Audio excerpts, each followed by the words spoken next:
This conference will now be recorded. Good morning, everyone. Thank you for joining today's webinar, The Evolving Employee Value Proposition. Are you keeping up? Today, my name is Becky Gilbert, and I'm with CCA. You'll notice that your microphones are muted for better audio quality of today's session. Throughout the presentation, if you have any questions, go ahead and post them in the chat window so our speakers can address them either throughout the presentation and at the end when we have our question and answer session. After today's session, you'll be emailed a short survey along with the recording of today's webinar and the presentation slides. I'm going to also leave my email in the chat window, so if you have any issues throughout today's session, you can go ahead and email me. We're going to get started with our webinar. I'm going to turn the microphone over to Myrna Hellerman, Senior Vice President of Siegel and our facilitator for today's program. So go ahead, Myrna. Thank you, Becky, and good morning.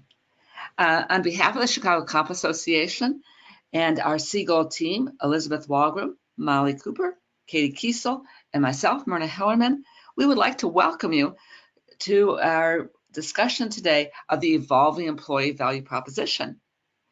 Could we go to the next slide? First of all, we want to let you know a little bit of housekeeping that we will be using interactive polling throughout this presentation, and we would appreciate your participation. So if you could set your smartphone to www.menti.com and enter in the polling number 4399. That will be very helpful. But Molly and Katie will be providing you additional directions when we get to that portion of the presentation. Our discussion today is organized around 3 topics. We will begin by discussing the forces that have accelerated the ongoing evolution of the employee value proposition. And then next, we will discuss 3 key areas in which the evolution of the employee value proposition is most evident. And then finally, we will identify actions you can begin to take now to reimagine your organization's employee value proposition. At the end of the discussion, we hope to respond to other questions you may have about the topics that we are discussing today. So Elizabeth, why don't you set the context for today's discussion? Thank you, Myrna, and thank you, everyone. Welcome to our webinar on the evolving employee value proposition. So to get started, let's first discuss what is the employee value proposition. And we wanted to do a little bit of level setting to help guide the rest of the presentation. First of all, let me introduce what we call the rewards of work, which is a model that Siegel has been using for over 20-30 years. It was actually first developed in conjunction with World at Work, and we have been evolving it ever since it was its first introduction many years ago. What you see here is actually our newest version of the model, which has been recently reimagined due to the evolutions that we've been seeing. And as we think of the rewards of work, we're thinking of it in terms of 3 buckets, which have 6 components total. And those are the components that organizations can use to craft their unique employee value propositions. So as you see here, those the following 3 buckets that we'll be touching on, and that you also as an organization, as you think about your employee value proposition, should be considering. I think the one that is in blue, the compensation, that is composed of 2 areas, pay and benefits, is probably the one that's most intuitive and that organizations think of the most. And most likely all of you on the call are the ones that work with that area the closest as well. So here we talk about both the cash benefits as well as the non-cash benefits that might go into areas like health, wellness, retirement, and so on. But the 2 areas that perhaps are not as intuitive or don't come to mind at first are the ones on the right-hand side. The first one in green is the alliance. We think of that in terms of two areas, affiliation and culture. And this is really the area of how the employee feels about the organization. Do they identify with the mission, the vision? Are they proud to say that they're from that organization? Do they think the organization has the right reputation? And does it serve its community? And then the culture really evolves around a lot of different aspects, which is diversity, the relationships that they have with their supervisors, with peers. Do they feel recognized? Do they feel that the leadership team is credible? And also, which we're going to be touching on throughout this presentation, in light of the recent situations, how is the organization handling any crisis management? The final bucket is the career bucket, which we think of as profession and possibilities. So the profession is really all about the work environment. So do you feel like you have the right clarity of expectations? Do you feel like you have the right structure, the right variety, the right level of autonomy? And then in terms of possibilities, are you being developed as an employee? Are you getting the personal growth advancement opportunities? And one important one, again, in light of our recent events, is the job security. So this rewards of work model, you can think of it in terms of the ingredients. These are the ingredients that you can then use, to give a culinary anecdote, to craft and cook your employee value proposition. So the employee value proposition itself is meant to be a very unique balance and a unique structure where the organization picks where they would like to have the focus. And based on all the research that we had throughout the years, we've really noticed that the organization does not have to be unique in every single aspect of those 6 areas that we've discussed, but they do have to be compelling in at least several areas and not completely lagging in the ones which are not the main focus. And the last thing that I'll mention here is also about the value exchange. So far we've been talking about it from a perspective of what the employee feels like with the value proposition, but really it's also about what the employer is providing. So the employer is providing these types of things to the employees, but is in exchange expecting effort, dedication, commitment. And as long as you have that flow of expectations being correct, then we do find that organizations can have better business outcomes and better employee outcomes as well.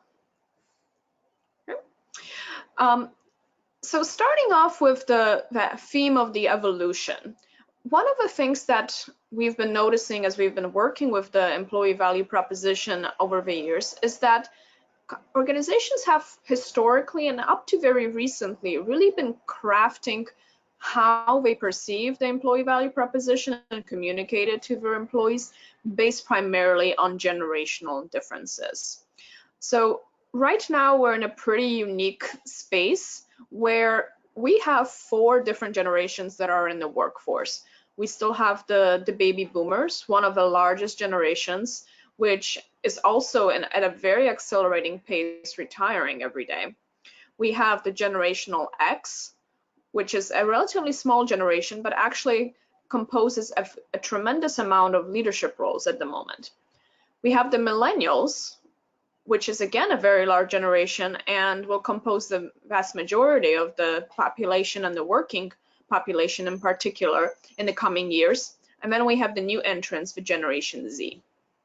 So historically, the employee value proposition was crafted to address the different needs of people that are working much longer and that are entering the workforce earlier. So as an employer, you had to really address everybody from the young all the way to the older employees with different needs. In light of what's been really happening over the last 2 years, we're starting to really question whether that is still relevant and whether that's the right approach. I think one of the things that has been very interesting over the last 2 months is how equalizing the effect of the COVID has been.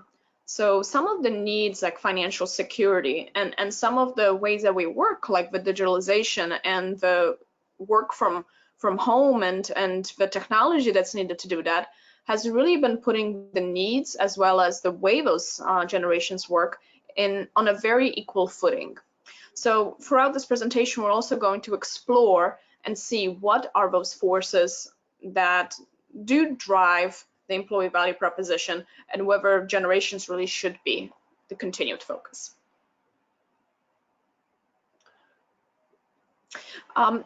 So one thing that I would also like to point out is a very interesting quote that we had found from Scott Kaywood from World at Work. And I'll read it here. If there's a silver lining in this otherwise disruptive work pandemic, it would be that the current environment will force changes that could ultimately elevate the employee experience around the globe. In light of everything that we've been discussing so far and what Katie and Molly are going to be talking about throughout this presentation, we find this quote to be particularly compelling. And what we're really looking at right now is a very big opportunity for organizations to rethink their employee value proposition and the way they're doing work and the way they are offering different things about the organization to their employees. And I think Scott summarized it very well, that we're at a pivot point right now where there's going to be actions that we could do that could really help how we as employers are attracting, retaining, and engaging our employees in the coming months and years. Okay.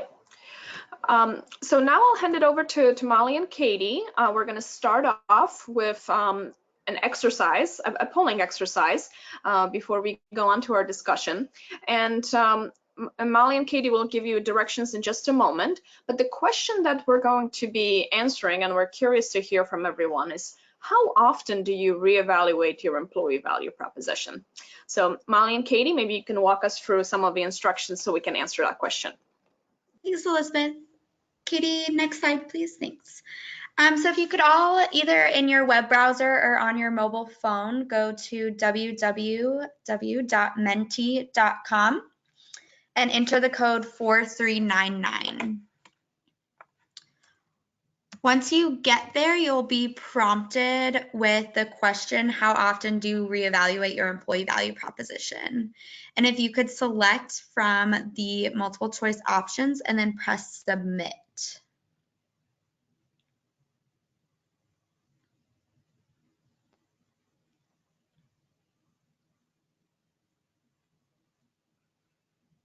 Okay, so we're getting in some.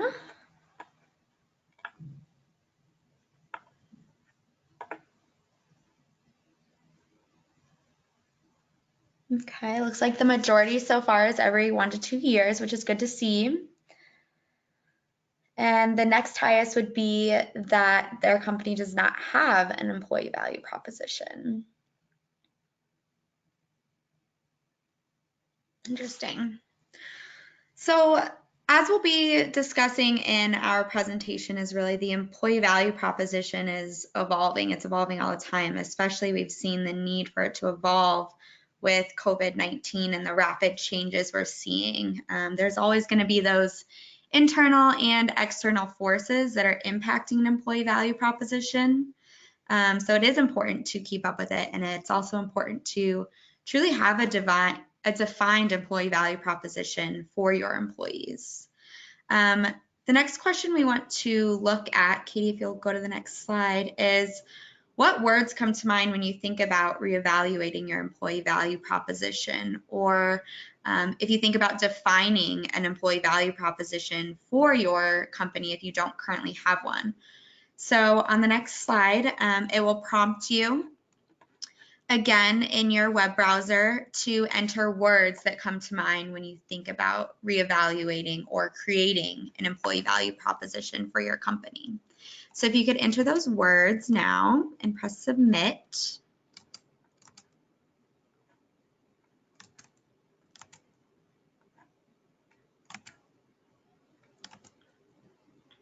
Okay, we're getting some coming in. Great.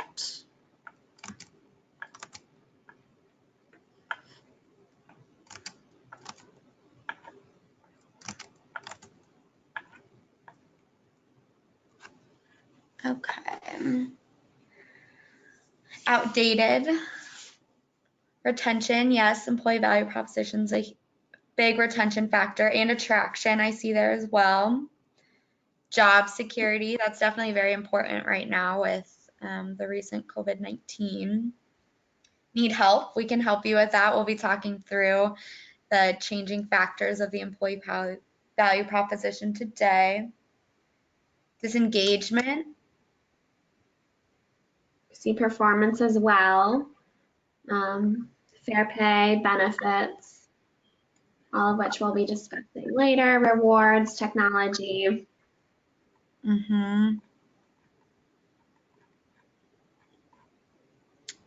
Okay. Common language, yeah. As Elizabeth touched on, making sure that you have a differentiating employee value proposition, at least in one of the areas. Motivation, definitely. Rewards.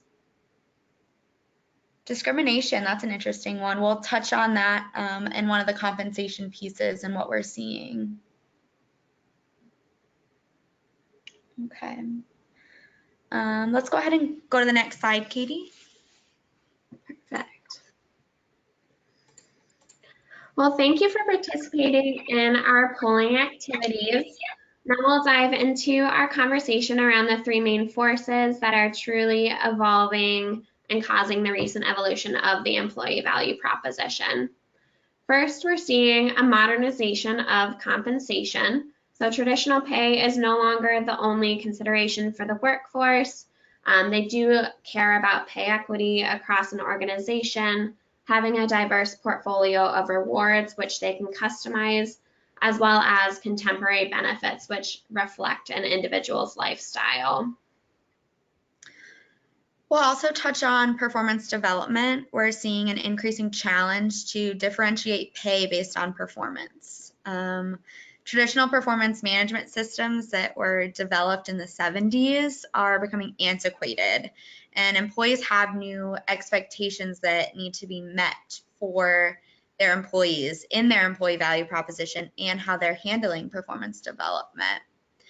The last one we'll touch on is technology. This, especially with recent events, has become a necessity for organizations to conduct business. The rapidly advancing technology has allowed us to connect globally with others. And there's an expectation employees have to be able to work mobilely. But what we'll discuss is how does this have an impact on your culture without having that physical human interaction, and what can organizations do to make sure that their culture isn't being sacrificed by using technology. So the first piece we'll touch on, I know we heard discrimination or saw discrimination as one of the words in that word cloud. Pay equity. So this is something new. In the last 5 years, this was not a hot topic. But with the increased legislation and media attention, pay equity is at the forefront of many employers and employees' minds. Actually, 80% of employees cited inclusion as an important factor in choosing an employer. And as we all know, the employee value proposition is part of your recruiting, your retention, how you look at those things. So it's definitely becoming an integral part of the employee value proposition and creating that culture of accountability.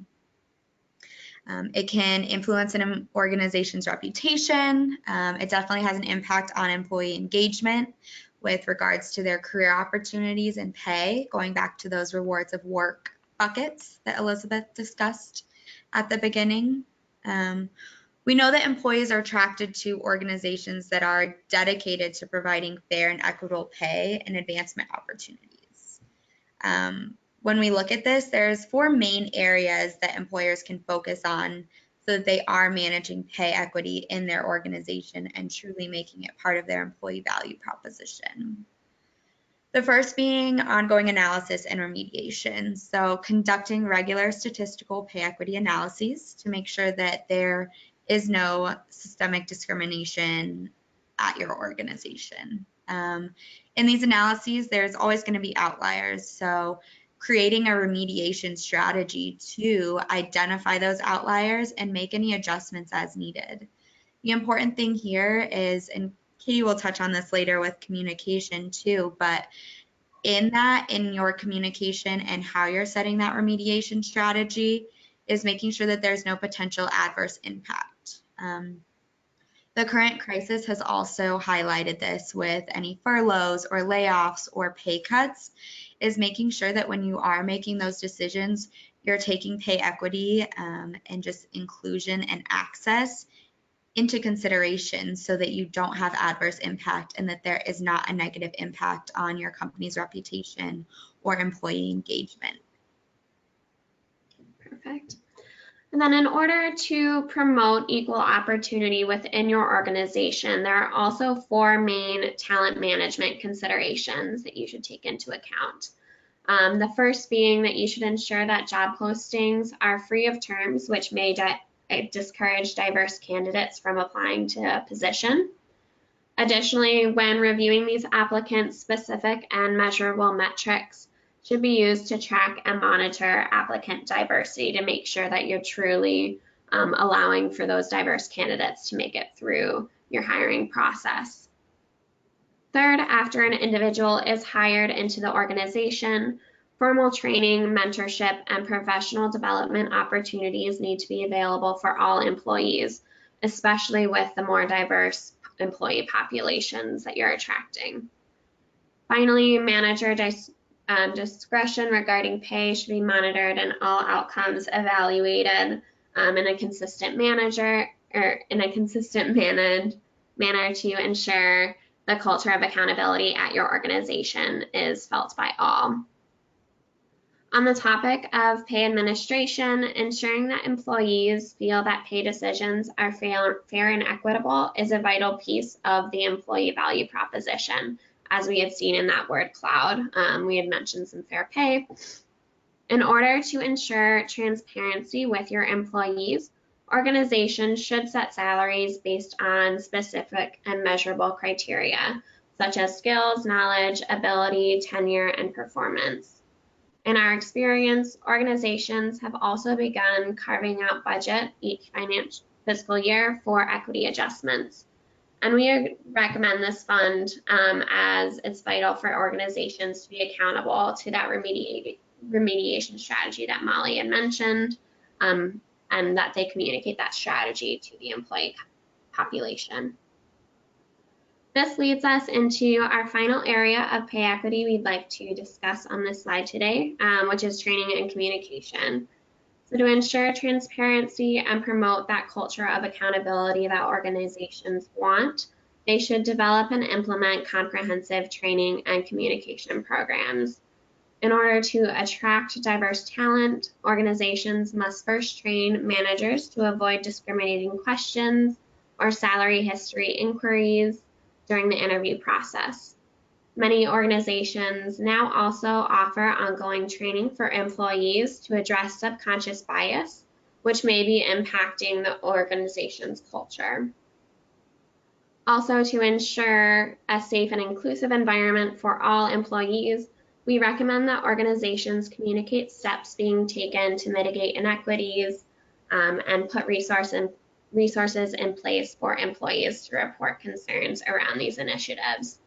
So this training and communication really flows through all of the buckets of pay equity and is truly a vital piece of your employee value proposition. However, pay equity does not only apply to base salary. In fact, organizations should also ensure the same measures are being taken when administering their rewards program, which we'll talk about next with our diversity of rewards. So while the types of rewards being offered by organizations have not changed in recent years, how employees use pay as a tool has evolved, which has drastically impacted the employee value proposition. As we've captured in this graphic shown, there are 3 main influencers around the diversity of rewards: training, performance, and mechanic. Employees now more than ever value customization in your rewards. You'll hear this theme of customization pretty much through our entire presentation today, as we've entered into a more customized and personalized workforce. But first, let's dive into the timing of rewards. Rewards are typically offered immediately, annually, or longer term, so that's about 3+ years. The current workforce is currently demanding more opportunities to choose the timing of these rewards, especially when considering the wide age range and life stages of employees that Elizabeth had touched on earlier in the discussion. As we'll discuss in the next section of our presentation, performance management and the link to pay has also transformed.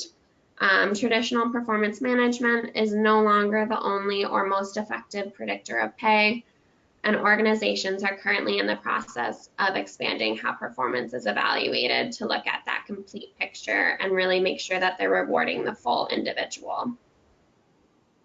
Finally, to meet employee expectations, organizations are also diversifying the types of rewards being provided, such as premium pay. So for example, during COVID-19, we've seen hazard pay for those who are still working or some short-term adjustments. We also see spot bonuses, team incentives, and recognition programs. As we mentioned, in an age of customization, employees are demanding reward portfolios that they can customize in order to meet their individual needs and where their life cycle is at that particular point. Traditionally, these rewards have been impacted by where individuals are in their life cycle. So for instance, younger employees are more willing to have a lower base pay with the potential for more upward opportunity in terms of incentive pay, whereas employees with families or near retirement are typically a little more risk averse, so they want more of that stability, which comes in a base pay package. In a post-COVID-19 world, we're curious to see if there's greater unification between the rewards that the entire employee population demands, similar to how we've seen a shift in some of the benefits that we'll discuss later, or if they'll continue to be primarily driven by generational differences. Yeah, I think we'll definitely see a shift in the rewards that are being valued in a post-COVID-19 world, and it will be interesting to see how that's impacted. One thing that won't change, though, is that employers will need to evaluate this and see how it is going to affect their employee value proposition. As Katie touched on, pay is one of the main things that's at the forefront of employees' minds when they are thinking about the employee value proposition.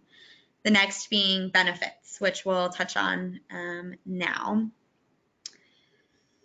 So it's a key part of compensation. In recent years, when we look at benefits, there has been a shift to focusing on the whole individual.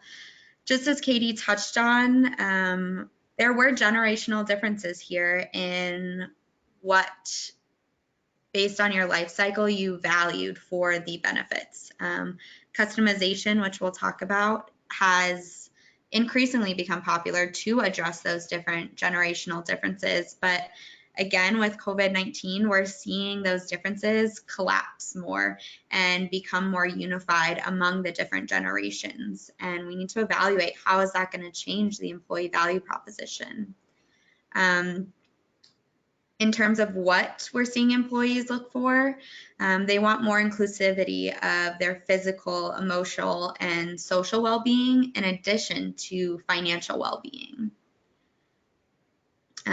This demand has increased the need for more contemporary benefits, but also, as we're seeing with COVID-19, it's not necessarily just an expectation and a need. It's now a true necessity for others to continue business. We'll talk about the adaptive work arrangements first. So in terms of employers being able to provide adaptive work arrangements, that before was a simple benefit of having that flexibility. Now it's a necessity. everyone is needing to have adaptive work arrangements to work from home and set their own schedule.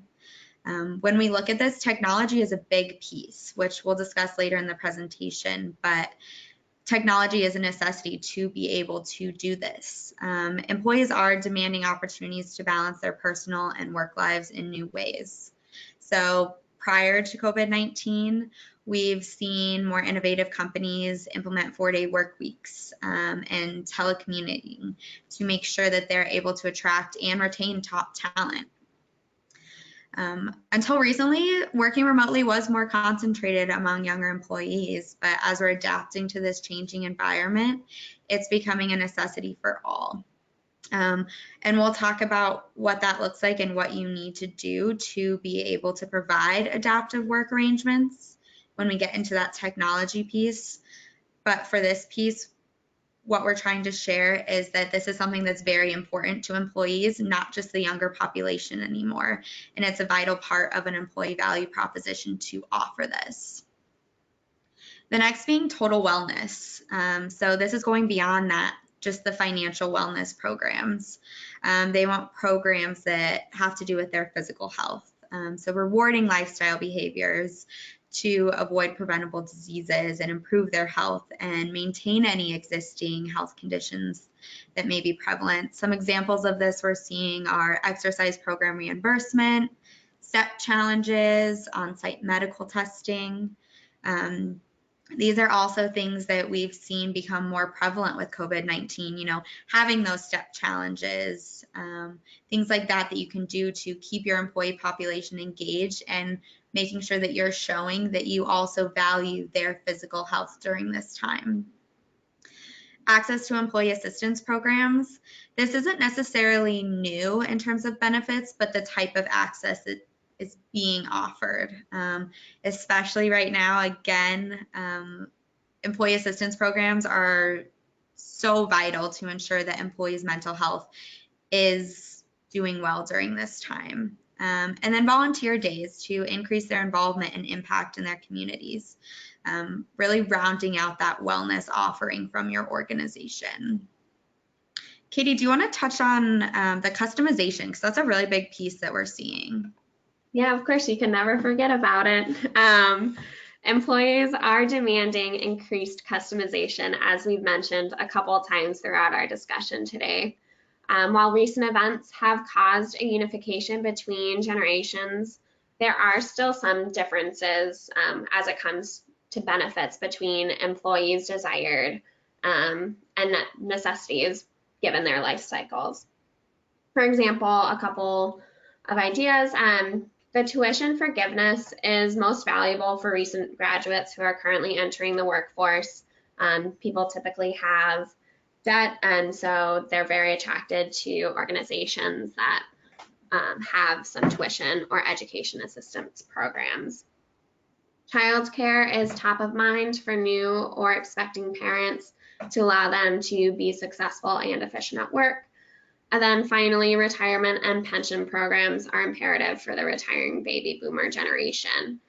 So those are just 3 examples of how different benefits impact those different employees at your organization, and offering flexibility and customization around your entire benefits package can really help to attract and retain all types of employees at your organization.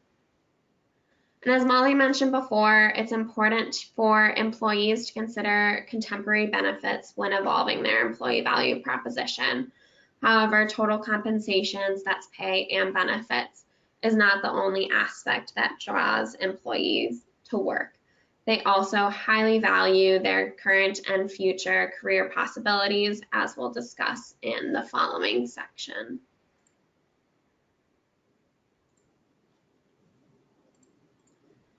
So as Molly mentioned earlier, performance management systems are changing rapidly. The previously antiquated systems were designed to manage performance. However, over time, they've evolved into managing performance across an organization to influence all pay decisions. However, declines in salary increase budgets have limited an organization's ability to meaningfully differentiate pay based on an individual's performance, and in turn, salary ranges are often not fully utilized, and an individual's placement does not reflect their current value to the organization. These factors, along with the shifting mindsets that Molly will now discuss on the following slide, have really changed employee expectations of performance development that they receive from an organization. Thanks, Katie. So performance management, we're seeing these antiquated systems really needing to evolve and be reevaluated, not just as part of the employee value proposition, but in terms of how they serve the employee. With technology at our fingertips and more cross-training available in organizations than ever before, there's now differentiating factors in performance that weren't always there. An employee's mindset is a main one that we are seeing. So employees that continually seek challenging and new opportunities that broaden their skill sets, they're excelling. Whereas colleagues that have more of a fixed mindset, which we'll discuss, they're at risk of being left behind, especially during this pandemic and what this looks like, and needing to be able to adapt and learn and change as needed based on the environment. So we're really seeing two emerging mindsets here. We have a fixed mindset and a growth mindset. In a fixed mindset, employees believe qualities are fixed traits and that they cannot be changed. These employees are likely to focus on their intelligence and talents rather than working to develop and improve them. They also believe that talent alone leads to success. You know, you have it or you don't. There's no really additional effort required. Alternatively, we're seeing more and more this growth-oriented mindset. Employees that have an underlying belief that their learning and intelligence can grow with time and experience. When employees believe that they can get smarter, we're seeing that they realize their effort has an effect on their success. So they put in that extra time, and that can lead to higher achievements for them. We know that in the modern workforce, traditional career paths are no longer linear. There's instances of horizontal development within an organization. And employees are starting to realize that as well, that professional development and personal development opportunities are no longer just a change in your career and your title. Successful employees that have that growth-oriented mindset are truly changing the way that organizations can excel in their positions and provide these additional experiences to their employees so that they're continually growing. The evolving EVP, it needs to reflect this changing mindset. Employees are placing a very high value on development opportunities. And again, as I mentioned, this is not just career advancement. It is true professional, personal development opportunities within their organization. And we're seeing that these employees are willing to make trade-offs in other areas for access to these development opportunities.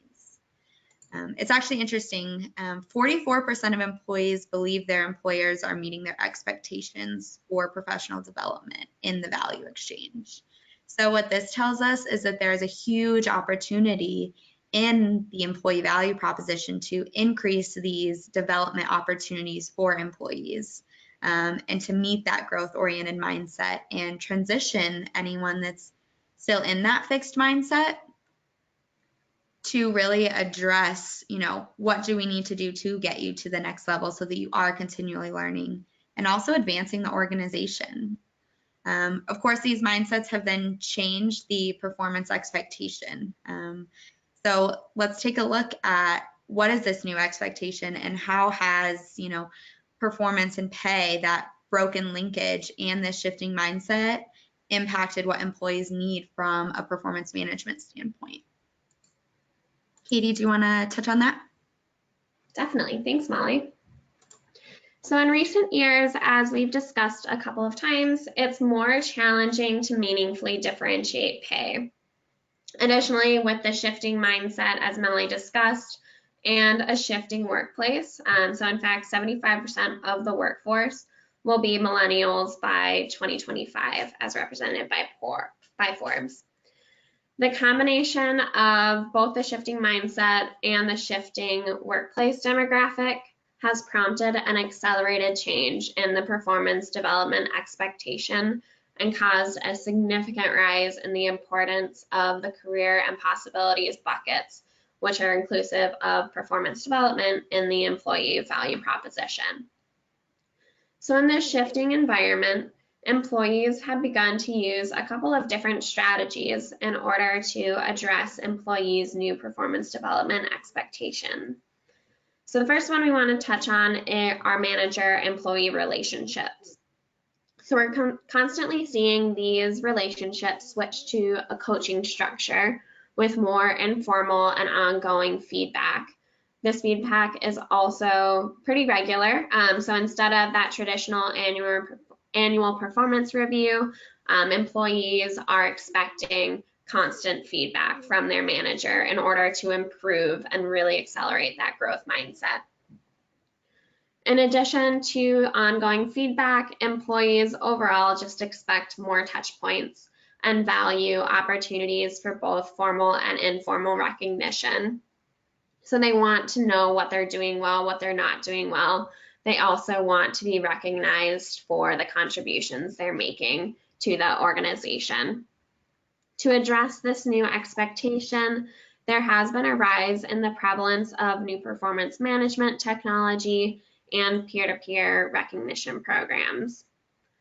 Organizations are also offering more frequent and individualized professional and career development, which again is reflective of the growth-oriented mindset that Molly discussed. This challenges employees to build valuable skills in order to stay relevant in the ever-changing workplace, and also allows for some of that horizontal movement that Molly touched on. Finally, employers are now understanding that no one employee is the same, and individualized growth plans are necessary to attract, develop, and retain top talent. Today, employees value less emphasis on time and role versus their contributions to the organization when being considered for new opportunities. This is a departure from the traditional career structures and promotion systems in the past. So it's important to recognize that some opportunities may not always be vertical, so direct promotions. Employees are also constantly looking to develop and grow their careers in new ways instead of remaining stagnant and in the same role for multiple years at a time. Organizations that are providing more personalized development plans have appealing and attractive employee value propositions for employees with those growth-oriented mindsets. At the risk of losing top talent, employees can no longer keep their traditional performance management stagnant and provide the value employees need in the career and possibilities buckets of the employee value proposition. So we're seeing more and more organizations looking at their performance management system and seeing how they might be able to change it to attract more growth-oriented employees. Successful implementation of the strategies we've discussed can lead to a higher employee satisfaction and engagement rate. And in the next portion of our discussion, we will discuss how employers are again challenged.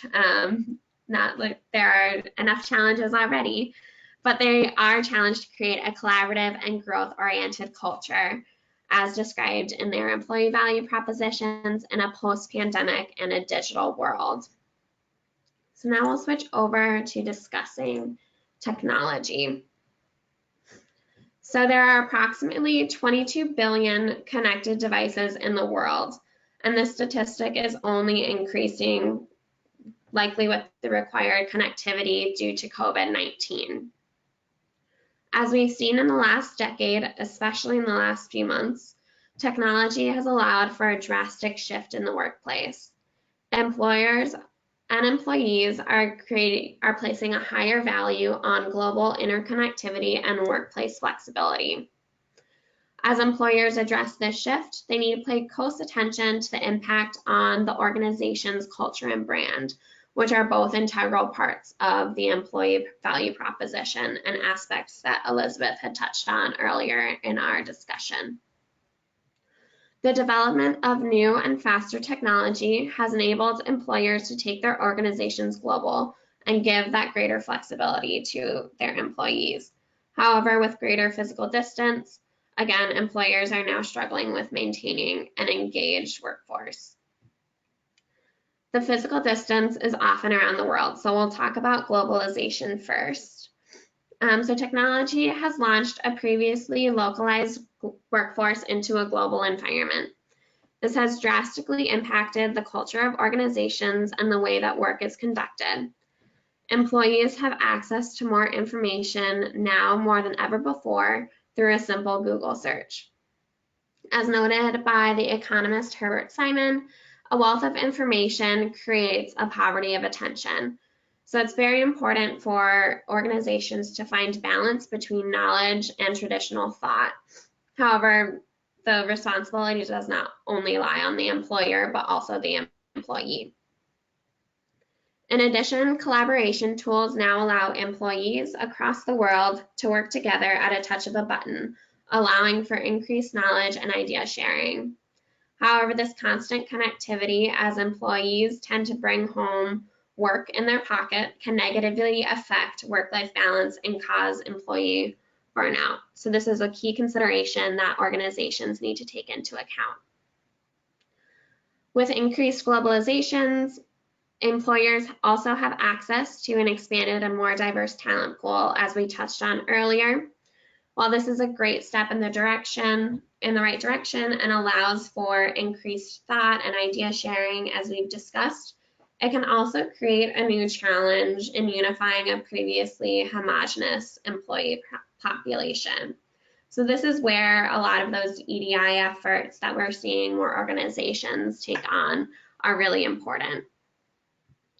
Finally, although employers can reduce overhead and other fixed costs by using new technology in a more global workforce, it is imperative to be cognizant of potential impacts it may have on the organization's culture and the overall employee value proposition.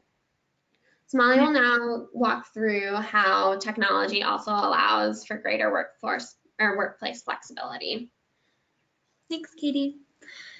Yeah, the development of mobile technology has really changed expectations of employees. So they are now requiring more flexibility in how they do their work. In the last decade, technology has become more mobile with laptops and smartphones.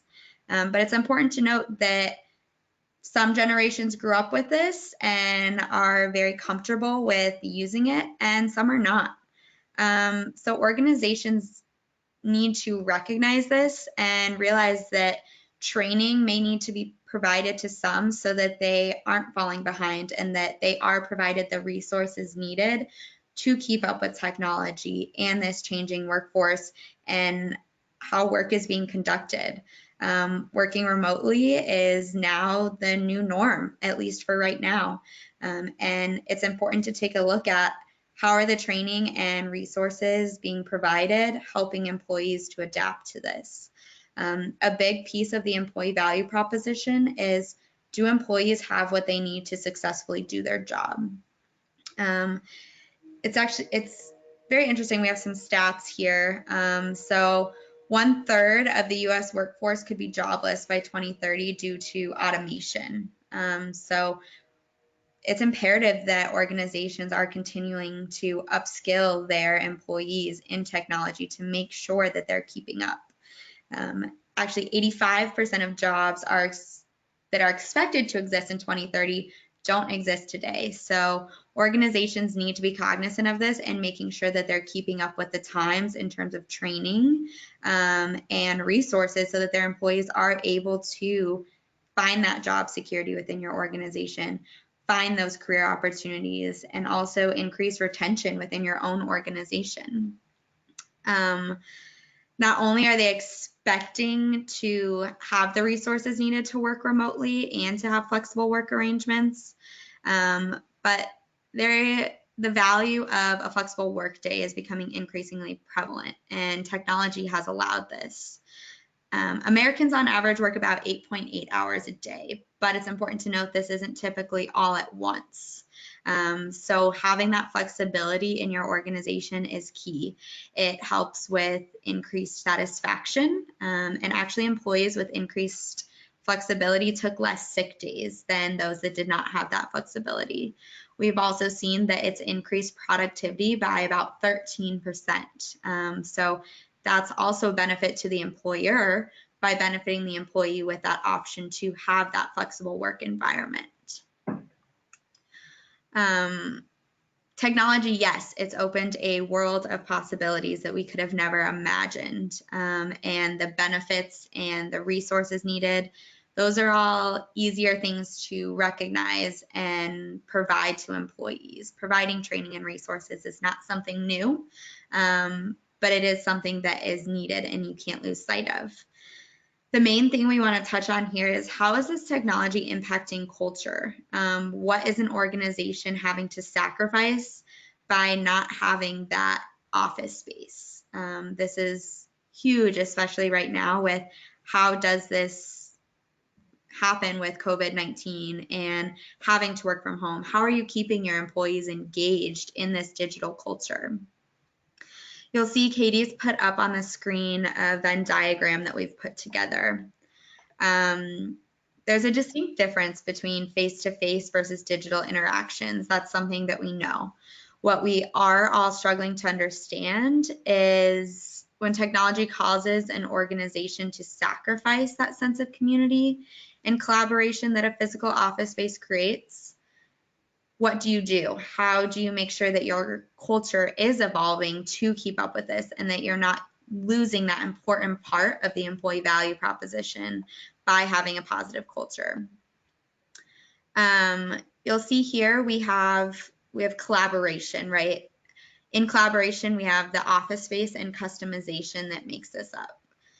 In many cases, technology has allowed for us to have increased collaboration across the organization. So whether that's globally, across offices, from those working from home, platforms such as Zoom, Microsoft Teams, Skype, Jabber, and so many more have truly changed the physical office space. You no longer need it to collaborate. Employees are now able to meet, work together, and stay connected virtually from anywhere in the world. Technology can also be customized. So you can customize the technology to your working style. So what does that look like for you? Do you do best in working sessions where maybe you're sharing your screen? Or is it best for you guys to have a shared document where you can both go in and edit? Whatever that looks like, technology allows you to customize it to your working style and increase collaboration. With that, we're seeing innovation occur at record speeds, which is a huge benefit for the employers. But collaboration, what does this look like? This is nothing new to the employee value proposition. What is new is how it's occurring. So just taking note of that and realizing that collaboration is still an important part of an employee value proposition. The evolving piece here is how it's changing with technology. The next step I want to look at is efficiency there on the bottom. So here we have the mix of communication and customization. We all know that technology increases efficiency, right? It's easier to communicate, especially across offices and across the globe. And customization, we just touched on that. Employees can communicate rapidly and choose their working style that promotes individual efficiency. So that is really a huge part here, is how can you make your individual technology most efficient to you? The question here is, when we lose that face-to-face interaction, the lack of being able to read the nonverbal communications, body language, facial expressions, tone, all of that, that can cause miscommunication. So what we're truly looking at here is organizations need to be training their employee population on how to effectively and efficiently use technology platforms for communication and that collaboration, to make sure that there isn't that disconnect that you gained from being in person. That's a huge part of culture in, do we have that open line of communication? Do I understand what you need? Are those expectations clear in what I'm doing? So taking that step to make sure that this technological age we're in is not going to negatively impact your organization's culture. So you really need to be proactive in this versus reactive to make sure that you're not losing those engaged employees that no longer are able to have that face-to-face interaction. With face-to-face interaction, humanity is huge. Katie, do you want to touch on what we're seeing in terms of that for the employee value proposition? Yes, definitely. So the last component here with the digital culture is humanity. So it sits right between communication and office space. So while there are significant shifts in technology and physical office space, as we've discussed, it's vital for employers to ensure leveraging technology is not diminishing humanity in the workforce. So as Molly mentioned, interactions that were previously face-to-face have been redirected to screens.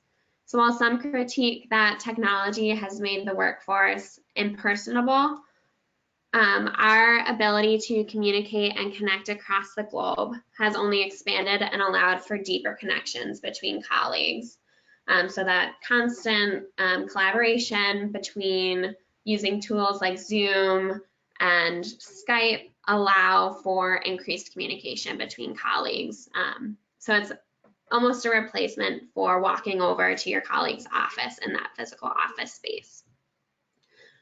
Also, another piece that we'd like to touch on is some employers are actually using VR technology to help improve equity, diversity, and inclusion efforts, which are so vital to an organization's culture. This exemplifies how a digital culture can have positive impacts and bring greater humanity into the workforce, since it creates a safe and inclusive organizational culture. So by using this technology, employees are able to actually step in the shoes of one of their diverse colleagues and understand some of the maybe troubles that they have in interacting in a traditional office environment. Especially now in a time when we lack the ability to physically connect, we have seen that employees are continuing to demand this strong company culture. However, they're shifting their expectations to how it can be delivered through technology and other components of the employee value proposition. So as Molly's mentioned, either working sessions, video conferencing via Zoom, these are allowing employees to create that digital culture to complement the physical culture that they have in an actual office. So throughout our presentation, we've spent some time discussing how modern compensation, shifting performance expectations, and advancing technology have evolved the employee value proposition. Now we'll pass it back to Elizabeth to discuss how the evolving employee value proposition impacts talent management at your organization. Yeah, thank you, Katie and Molly. So I think one of the things that we really talked about a lot was how complicated in a way the employee value proposition can be, because it's composed of so many different pieces, and the fact of what Molly and Katie have described here really touched on all the 6 buckets. So in the employee value proposition in itself is important because it leads to better engagement and better business outcomes. But another reason why employers really need to pay attention to all those different evolving forces and how it's changing the employee value proposition is really because it overlays so well and so much with all the different pieces that we see when you need to manage your talent. What Katie is showing here on the screen right now is really the types of things that we think about at Siegel when we mention talent management. It's culture of accountability, recognition, succession planning, career growth, employee engagement and performance management. So as you can see, a lot of it really overlaps with the employee value proposition in terms of buckets. But what it really means is that with this direct connection, if you can get your employee value proposition right, you can also very directly get great outcomes in all the areas of how you manage your talent as human resources and compensation professionals. The other thing that we really also want to touch on very quickly is the fact that with very small changes, you can really make a lot of big impact. So the question that we would like to talk about over the next 10 minutes or so is what you can do now in order to make a difference in your organization. So we've given you some ideas for here are the things that you need to be aware of. Here are some of the forces that we're seeing. There's obviously the whole big overlay of the uncertainty and the COVID situation going right now. But we'd like to take a little bit of a brainstorming as a group to see what are some actions that you think that either you are already thinking about taking or based on what you've heard today, you might want to take in the next 6 months to make a difference. And then I'll hand it off to Myrna to lead the discussion about what those are and then also what we're seeing. So Katie and Molly, if you could first do the Mentimeter and then Myrna, I'll hand it off to you. Yeah, so on if you still have it open, it should already prompt you on your mobile device or your laptop. But otherwise, go to www.menti.com again and enter the code 4399. And then you can enter a short phrase or a sentence on an action that you can take in the next 6 months to make a difference in your organization's employee value proposition. And then you can press submit.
Okay, looks like we have some going through. Myrna, do you want to talk through these?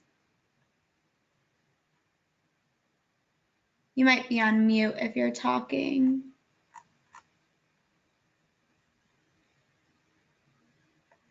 Sure, these are some good questions here. So the first step, one of the questions is, or suggested steps is to evaluate the employee value proposition, and perhaps what is that first step. And I guess that is sort of matched up with the action that was submitted here. Do an update, poor typing, do an update of the employee sensing on the EVP. So this is the first, the evaluation of the employee value proposition. What exists? What's there now? And taking a look at how should we, what are employees thinking right now about the employee value proposition, and to create perhaps a mini pulse survey about how are things going, what's happening, what's different, and from that start to get a picture of what is important to your employee population right now, and considering it in light of what you have in place today. So I think there were quite a large number of participants who indicated that there isn't even an employee value proposition in place, or anything even implicit or explicit. So our suggestion would be that you take a look at, you'll get these slides after this presentation. So take a look at that first slide that Elizabeth spoke about, which is this plethora of the rewards of work, and do a inventory of what are those rewards of work that your organization is implicitly or explicitly is offering. And then take a look at using since so many of us are connected now with each other via technology, create a mini survey to reach out to your employees on some of these topics to see what's important, what's happening in their mindsets, and then matching that up with your own evaluation of what is the employee value proposition, and think in terms of some of these topics that we've talked about today to develop how you may want to evolve your employee value proposition, or create a new employee value proposition. And this goes to the other question. Since we don't have one, do we exercise, should we be defining it in light of COVID? COVID is one of the forces that is accelerating the change, these forces of change. But the three items that were raised in this presentation, one being the changing view on compensation and benefits, the other being the issue around how performance and how my career and my possibilities in working need to evolve, and then the third being around the impact of the digital environment. Those three are the forces that are there, that are underlying forces that you need to use. The COVID is just, it's an accelerating force, and it's causing, as we mentioned earlier, a leveling of the employee of expectations around the employee value proposition. So I think I would look at COVID as being an accelerator, but that the three forces that were mentioned in this presentation are really what's happening. And they existed before COVID, and they're only being accelerated further by COVID.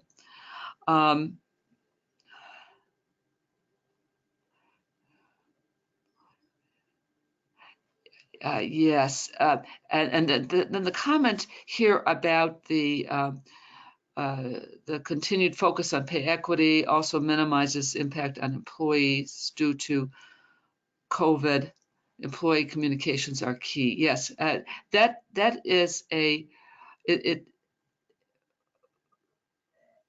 one of the key outcomes of this, the accelerating force of the COVID on the employee value proposition is about communications, because your communications today are really going to be remembered by your employee population going forward. And it's indelibly imprinted on the minds of employees. And so you really need to be thinking very carefully about those employee communications and what's being said, how it's being said, in the light of all of the tactical actions that are taking place in the organization in response to COVID. and that ties in with the other comment here about the regular communications. That is getting your management and your leadership to develop multiple vehicles of communications and reaching out to the employee population.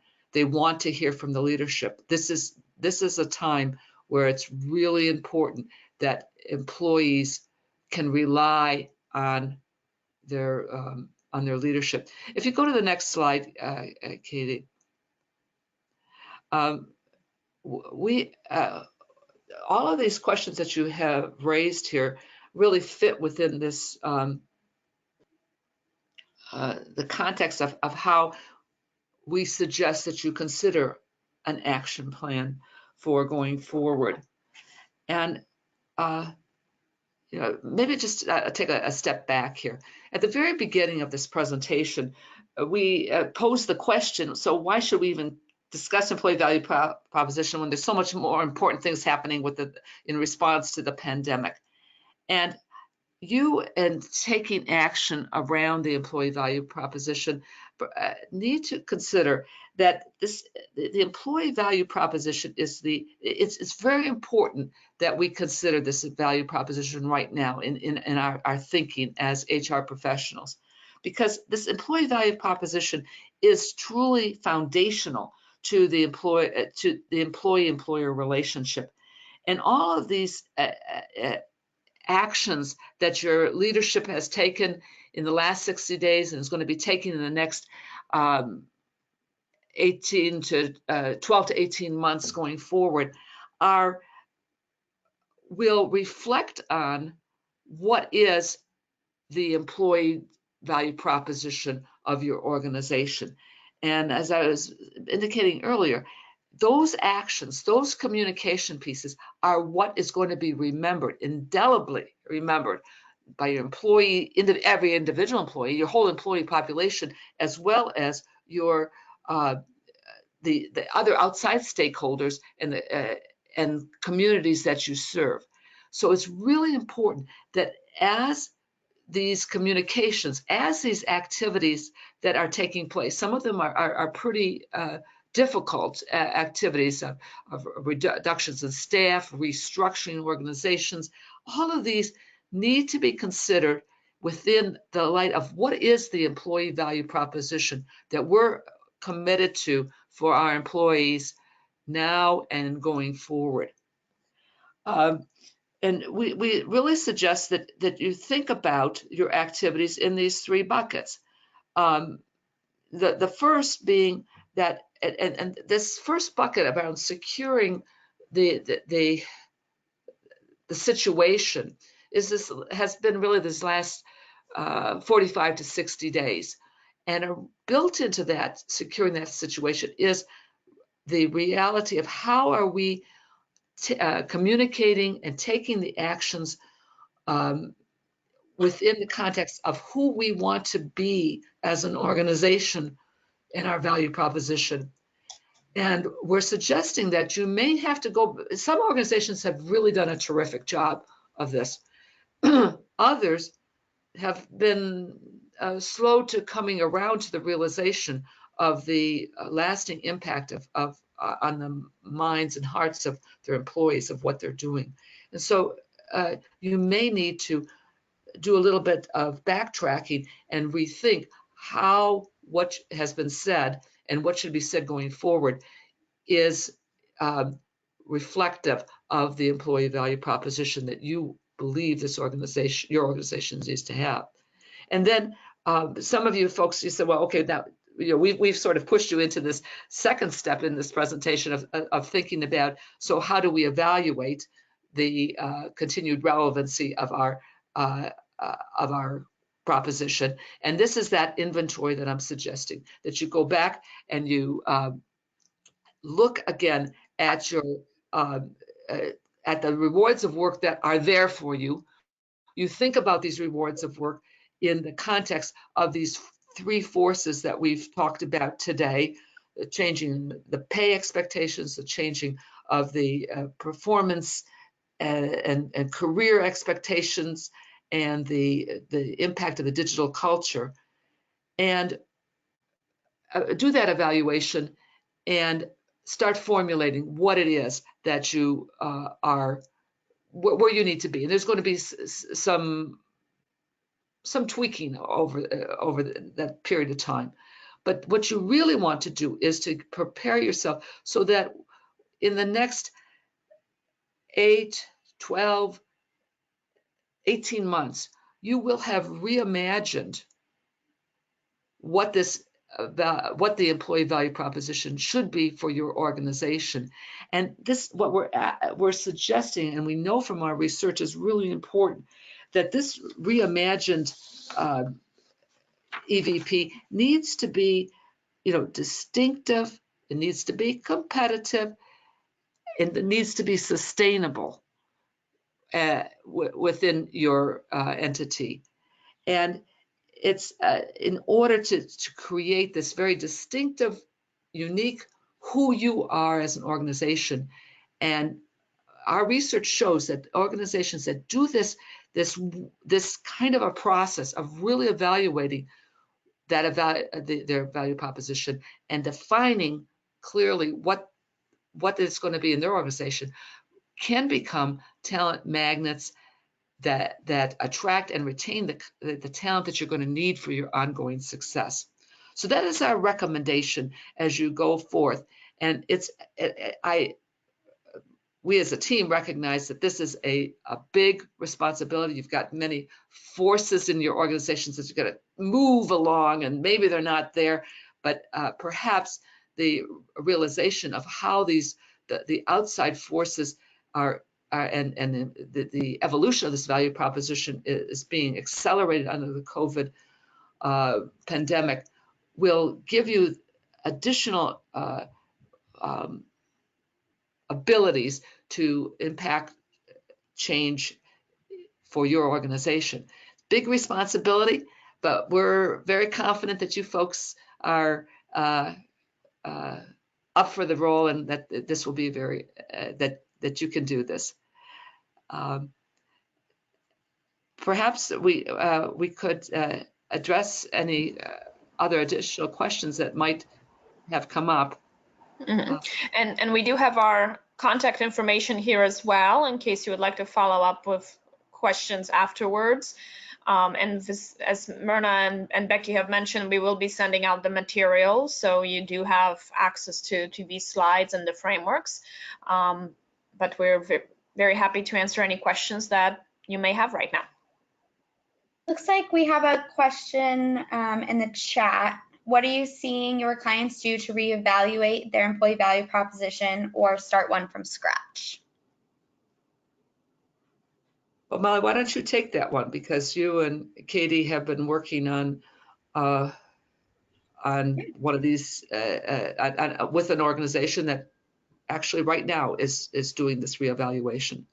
Yeah, so surveys, as Myrna mentioned, is one way to go about it. One way we're seeing is focus groups. You might say that is very difficult to do right now with everyone working remotely, but we've actually had several successful sessions with our clients doing focus groups remotely. Zoom Technologies allows you to put employees into breakout rooms for discussion, and you can do a full discussion. And really, in these focus groups, what you're asking your employees is, what do you think the current employee value proposition is of our organization, and where do you want to see it go in the future? So, where are we today? Where do we need to go is the main piece. In terms of reevaluating, same thing, is this still relevant? Is this still attracting and retaining the top talent that we seek? Those are the types of questions you need to address when you are reevaluating it. In that reevaluation, there's of course external factors as well. So we're not sure what post-COVID-19 world is going to look like, but it is something that's going to need to be taken into consideration. Working remotely and how that impacts culture, as we discussed. The three that we highlighted in our presentation today are the main shifts in employee value propositions that we're seeing. but it's most important to hear from your individual employees on what is important to them. Does this align with also what's generally in the market? Really hearing them out is the most important thing to setting that employee value proposition. And I would add to that also that we're likely going to see a balance between, well, the employee value proposition, again, is an exchange. So it's what the employees desire and want, but it's also what the employer can provide in exchange to that. So getting the idea of what your employees feel like they need is definitely extremely important, because you are tailoring it for the attraction, retention, and engagement. But then taking a step back and saying, like, is this who we are as an organization, and who do we want to be as an organization, and is this possible for us to essentially work with this wish list, and which of those elements from the wish list are more important than others? That's the type of exercise that then you as an organization need to evaluate and say, obviously it would be great if we could do every single thing that our employees want, but what is it that fits within our DNA, and what is realistic in the next 12 months, 6 months, 18 months? And perhaps to even do the exercise of having the employee value proposition in two phases. Of one phase, here's the phase of, in the next 6 months, what we can do, and then aspirationally, when everything settles, here's what we really, really want to be. Definitely. If there's any other questions, you can type them in the chat, or you can go ahead and unmute yourself as well.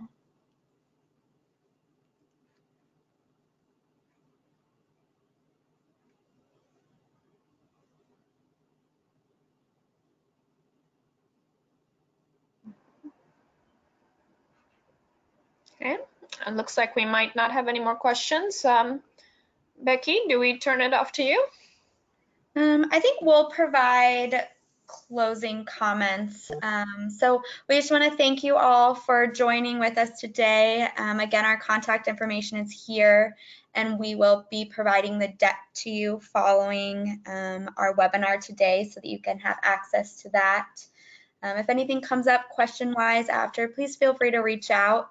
There'll also be a survey coming from the CCA to get your feedback on this webinar, so we would greatly appreciate your participation in that.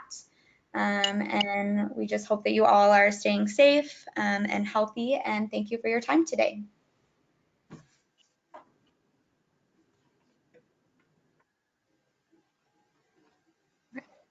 All right. Thank you. Thank you so much. Appreciate it. Bye-bye. Bye-bye.